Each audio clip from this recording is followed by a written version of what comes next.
We begin, though, with Israel, Iran and Syria, and a military confrontation overnight which could mark a significant escalation of tension in the Middle East.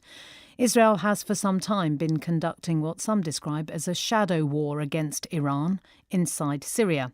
Iran has a military presence there supporting the government of President Bashar al-Assad. And overnight it responded to Iran firing 20 rockets from Syria into the Israeli-controlled territory of the Golan Heights. Israel's Defense Minister Avigdor Lieberman has said Israeli forces have hit most of Iran's infrastructure in Syria in that wave of overnight airstrikes. Mr. Lieberman said he hoped the latest round of exchanges between Israeli and Iranian forces was now over. We have, of course, hit all the infrastructure. Not all, but almost all of the Iranian infrastructure in Syria. They must remember the saying, if it rains here, it will pour there. And I hope that we have finished this chapter and that everyone got the message. The words there of the Israeli Defense Minister Avigdor Lieberman. State television in Iran says 7 Iranian military advisors were killed in those Israeli strikes in Syria. A short time ago, I spoke to David Keyes, who is the Israeli Prime Minister Benjamin Netanyahu's spokesman. Israel was responding to a barrage of about 20 missiles that Iran launched from Syria into Israel. Not all of them made it, thank goodness, and quite a few were intercepted.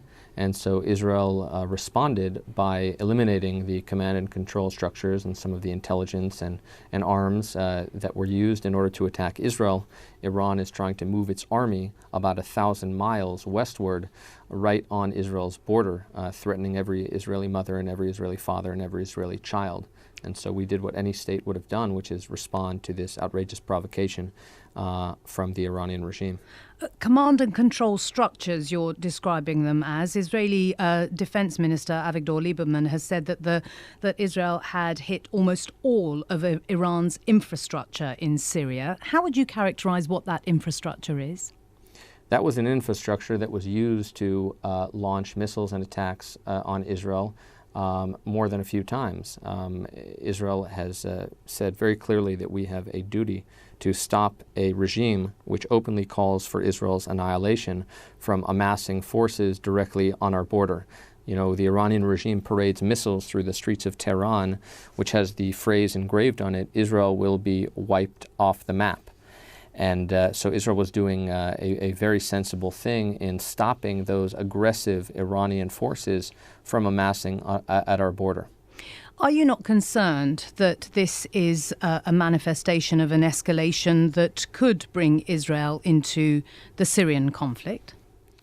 Well, we've made a policy not to get involved in the Syrian conflict, but there's only one party which is responsible for this escalation, and that's the regime which sent an armed drone into Israel just a few months ago, which is the main funder of genocidal terrorist organizations like Hamas and Hezbollah, which openly calls for the genocide of the Jewish people, and has been launching terrorist attacks on 6 continents around the world, including blowing up of a Jewish center in Argentina some years ago. Mr. Keyes, I asked the question, sorry to interrupt you. I'm sorry to interrupt you. I asked the question precisely because you will be well aware that when Israel launched attacks against the T4 airbase back in April, Moscow's anger was conveyed very clearly, that it felt that what Israel was doing was evil. In fact, that's what the State Duma Defense Committee called Israel's action.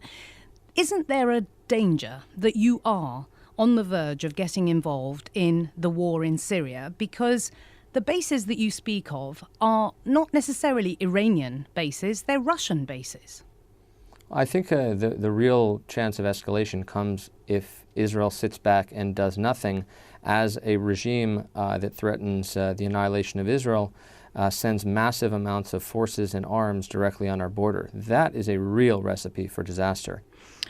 This confrontation between Iran and Israel could mark the most significant military confrontation between the two countries in the region, and the danger of escalating regional tensions is ever present. How concerned are you that none of this is helping. You continue to defend the reasons why Israel has taken the action that it has. But isn't there a responsibility on the part of Israel to try not to escalate tensions in the region also?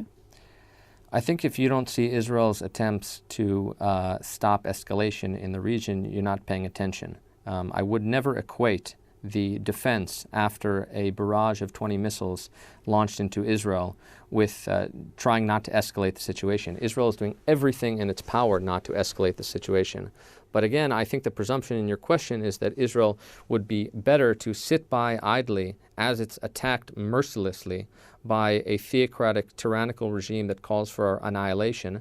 The implication in the question, or the presumption in the question, is really an acknowledgement that the conflict inside Syria is not just a conflict that deals with Syrians fighting and killing other Syrians. Russia is present in Syria. The United States has a presence in Syria. This is a mini world war, and it's quite possible that the escalation could result in direct confrontation between Syria and Israel.